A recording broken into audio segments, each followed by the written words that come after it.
Biyahe sa tren. Magbalik naman lugod ang mga tren. Buot kong magbiyahe hali digdi sa syudad, papulit sa banwaan, kan sa kuyang pagkaan. Dikit sana ang dadarahon ko. Si mga kaipuhan sana, pirang pidasong bado, kwarta, pansurat, pirang dahonin papel para sa rawit-tawit.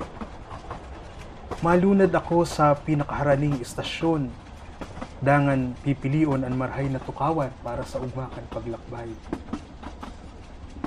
Dagundong nin mga tulay, hiwas nin mga paruyan, rarom nin mga ampas, biku-bikong agihan. Tanog kan bakal na ruweda sa bakal na riles, dangan ang dayupot na buot, sa gabus-gabus na minaagi, sa luwas kan sa kuyang bintana. Magdamlag ang biyahe tuninong ang haros gabos ng mga istasyon. Maturog ako na igwang kasiguruhan, sagkot na bago magmaagahon. Kuno arin ang tren minaagi sa banwaan kong binaklaan. Duman, tuturuhukan ko nin labi kaharanian gabos na sa luwas. Hanap ang harong na sa imong kilikanan. Hihimation ko ang tikbakan sa kuyang puso, kasuno kan silbato kan makina. Uto. Puro harayo pa, ang bulawan na ilaw na nagtatanod sa sarong daratangan. Pakusog din pakusog ang liwanag, mantang dinadalagan kan tren ang huring dupang oras na distansya. Uto ang sa imong harong.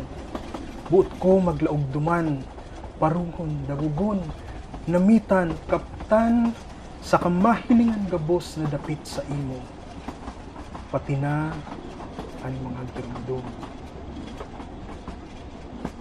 Pinakamaliwanag gunya ng ilaw sa luwas kan sa indong harong. Alagad malihisan ng unaan gabos.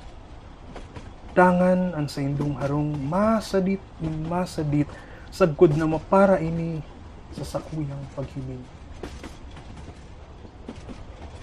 Mabalik ako liwat sa mga pagtikba kan sa kong daghan. Siring man sa lumpok kan sa kong tukawan.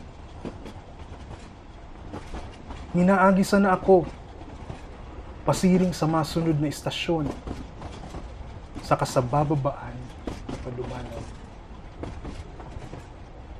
Pirangal daw puon ngunyan, gigibuhon ko iniliwat, mantang nagrararom naman ang banggi. Sa biyahe ko pabalik sa syudad, kung sain naglalaom akong nagahalat ka. Tangan, pag-uulayan ta, ang sakong naging paglakbay.